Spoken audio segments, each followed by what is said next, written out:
Me and Heather today will give you a little bit of tips around how you can work on acing these interviews as part of your selection process, right? So Heather, here we have a graduate who has applied and went through the same platform.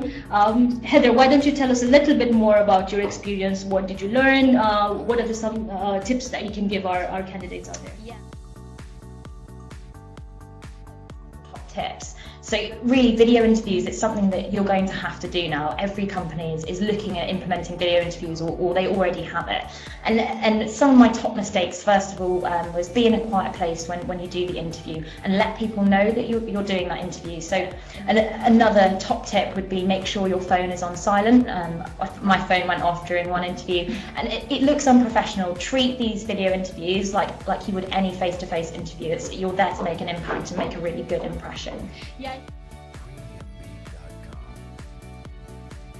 The first tip is make sure you look into the camera when you're doing the interview. Try not to look at yourself. I know it can be a bit distracting, and the only way you're gonna do that is through practice. So there are tools available out there that can simulate video interviews, but you don't have to do that. You know, film yourself, get feedback from others. Get feedback from yourself, Skype your gran, whatever it is, just make sure that you're really well rehearsed and well practiced when you go into that video interview situation. One of the key things that we see here is about being self-conscious, and we are quite aware of the fact that it is a new technology. We want to give you the best experience, so please do not feel conscious. We understand that it is not easy to do a video interview, but if you practice, I'm sure you will do better.